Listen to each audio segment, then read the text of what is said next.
Oke, jadi udah tahu ada 4 steps untuk kamu bisa jadi storyteller. Kamu juga udah ngerti gimana cara buat ceritanya harus tentang mereka based on the 4 universal opinion yang mereka punya. Dan kemudian sekarang artinya the next part adalah posisi kita apa nih? Sebagai orang yang menceritakan, kita mau ada di posisi mana? Kita mau sebagai siapa?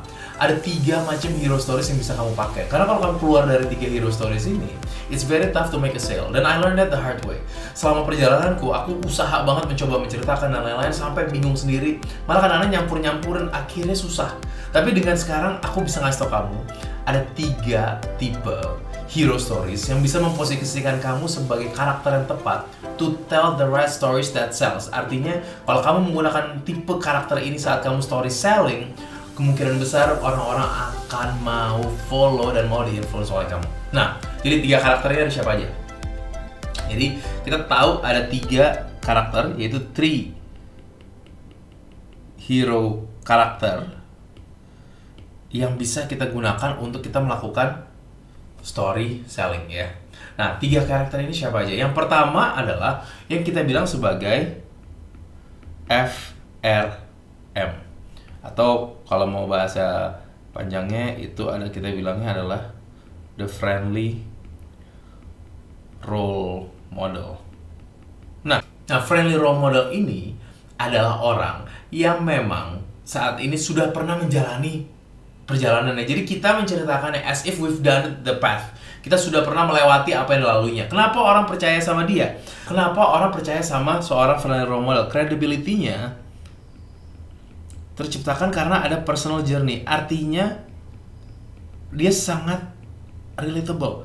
Pada saat kita bercerita, kita bilang karena kita sudah pernah menggunakan produknya, kita sudah pernah menggunakan servisnya, kita pun sudah melakukan apa yang harus dilakukan untuk kita menjadi seorang konsultan, seorang artis, seorang musisi, dan kita sekarang mengajarkannya kepada orang berikutnya. Dulu kita badannya gendut, sekarang kita punya six packs. Kita menggunakan our own stories untuk menjadi hero dari ceritanya. Jadi kitalah yang menjadi the friendly role model. That's why orang percaya. Nah, flow-nya kalau kamu lagi ngebuat sebuah friendly role model stories adalah how I start, my obstacles, jadi artinya tantangan-tantangannya itu apa aja, itu mau kamu ceritakan. My failures di dalam, terus how I succeed, ya artinya gimana dia sukses dari situ. Dan terakhirnya baru call to action yang kita akan buat dari seorang friend role model adalah if I can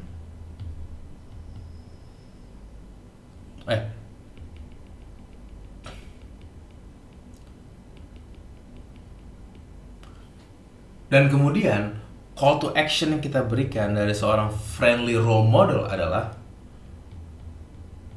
don't make my mistakes. Ini kunci ini. Cerita seorang friendly role model akan diingat sama orang atau akan diserap pada saat kita bisa bilang, jangan sampai lo melakukan kesalahan gue, jadi gue ajarin sama lo sekarang. Jangan sampai lo melakukan kesalahan gue, ikutin cara gue. Jangan sampai lo melakukan kesalahan kayak gue, dimana nunggu terlalu lama, do it now. Itu yang akan menjadi call to actionnya seorang friendly role model. Oke. Nah, kemudian ada karakter kedua. Karakter kedua ini is very interesting juga. Ini kita sebut sebagai, nah ada karakter kedua, dan karakter ini kita sebut sebagai ETC. ETC itu adalah expert that cares. Jadi kita peduli. Seorang expert yang peduli sama audiensnya, sama seller, seorang expert yang peduli terhadap audiensnya, terhadap customernya, terhadap kliennya. Nah, credibility-nya seorang expert ini diciptakan bukan karena personal journey, karena belum tentu dia menjalaninya. Dia bisa pernah menjalani atau bisa enggak juga. Tapi adalah dia mempunyai credibility berdasarkan experience, education, dan bagaimana dia itu mengerti A to Z of the problem. Ini dia paham sekali semuanya. Ini yang dilakukan. Nah, flow-nya seorang expert pada saat dia bercerita adalah dia akan menceritakan secara dari besar, dari konsep makro towards the micro problems. Jadi dia ngerti semuanya. Dia bisa ngomongin secara big picture dan secara very small juga dia ngerti. Dia bisa breakdown semua proses satu-satu. Itu yang dia bisa lakukan. Nah, call to action-nya dan call to action seorang expert cares adalah trust the process. Jadi di saat ini call to action kamu adalah percaya sama prosesnya. Ini sudah dilakukan bukan cuma sama saya, tapi oleh sama semua orang-orang lain. Percaya proses ini bentuknya memang kelihatannya aneh, tapi pada saat kamu laksanakan, kamu akan melihat hasilnya karena it's been proven by everyone in the world. Trust the process. Logiknya udah jelas. Clear kan apa yang udah aku bilang. Trust the process, bahwa ini memang rasanya aneh, bahwa when you trust the process, hasilnya akan luar biasa. Apapun itu yang kamu jual asuransi, kamu mau jual fitness gym, kamu mau jual kesehatan, kamu mau jual financial wisdom, kamu mau menjual apapun itu juga, yang kamu bisa lakukan adalah kamu bisa melakukan call to action, trust the process saat kamu sudah menjadi seorang expert that cares. Oke? Nah, yang ketiga, ada satu karakter lagi, dan this is a very good one buat kamu yang sedang memulai. Kalau kamu lagi memulai bisnis, kamu lagi memulai karir kamu lagi memulai sebuah hal baru, kamu lagi pindah karir and shifting, yet you want to start selling, kamu mau mulai berjualan, kamu tetap bisa. Kamu tetap bisa. Karena bedanya sama friendly role model di mana dia sudah harus menjalaninya. Udah sampai ujung baru dia bercerita. Kalau expert that care sudah mengerti semuanya baru dia bisa bercerita. Yang ini adalah seorang yang hanya one step ahead. The one step ahead ini sangat amat powerful juga, teman-teman. Karena what he does adalah, atau she does, dia credible karena dia melakukan ini saat ini. Ya, credibility-nya saat ini, I am doing in life. Jadi dia misalnya saat ini juga lagi buat online course. Dia saat ini juga sedang menjalani a health change. Dia saat ini juga sedang quitting rokok. Dia saat ini sedang menjual produk baru. Dia saat ini juga menggunakan produk yang dia memang jual. Dan dia sudah one step ahead dari kita. Itu another archetype atau another karakter yang sangat amat powerful. Nah, flow-nya dia saat menjual adalah dia akan melakukan dari I used to be scared,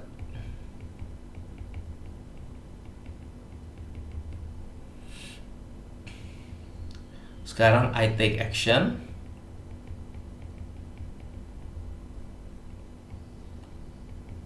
still scary, but I am winning. Nah, call to action-nya adalah yang bisa dilakukan tangible results. Dan itu cepat. Kalau kamu bisa menggunakan call to action yang, lihat nih, hasilnya nyata. Setelah 30 hari aku melakukan ini, my wealth increases. Setelah 20 jam aku melakukan ini, my sugar level turun. Setelah aku melakukan ini berhasil. Aku baru aja coba menggunakan Notion dan sekarang semua di komputerku udah organized. Aku baru menggunakan cara manager hacks ini dan sekarang timku sudah mengerti kalau aku present ke meeting. Aku sudah menggunakan teknik ini, now I'm making sales. Ini yang mau kita buat. Orang-orang yang bisa memberikan short term benefit, short term impact yang tangible, dan dia bisa cerita. Dan best partnya adalah ini hanya bisa dilakukan kalau kamu memang melakukan ini live. Kamu juga bilang kepada mereka bahwa saya saat ini sedang mempelajari hal ini bagus banget. Awalnya gue takut, Pak. Abis itu gue take action. Masih ada salah-salah dikit, tapi ya ampun, dalam waktu 20 hari ini gue udah secure 3 klien saat ini. I think you should try it. Di situ kita menjadi seorang yang one step ahead. Nah, 3 karakter ini punya perannya masing-masing. So it's up to you untuk kamu sekarang melihat gua tuh cocoknya di mana. Kamu udah tahu kan tadi urutannya 4 step to become storyteller seperti apa. Kamu juga udah tahu cerita yang harus dibuat, ceritanya mereka seperti apa, cerita sellernya yang based on their pain itu seperti apa. Sekarang posisi kamu saat menceritakan, gue yang mana ya? Friendly role model, expert that cares, apa yang one step ahead? You can choose. That's the best part, you can choose. Pada saatnya saranku adalah pick one first dan fokus di hal itu. Baru nanti mulai pada saat kita go advance, pada saat if you wanna know more cara go advance, kita bisa menggabungkan 3 ini di dalam satu conversation. But let's save that for later. Kalau kamu benar-benar mau, we can talk about that. Dan for now, seperti yang sebelum-sebelumnya, aku udah menyiapkan list template yang bisa kamu pakai juga supaya kamu bisa mulai menciptakan karakter kamu, your hero character pada saat kamu sedang storytelling. Okay? See you at the next video.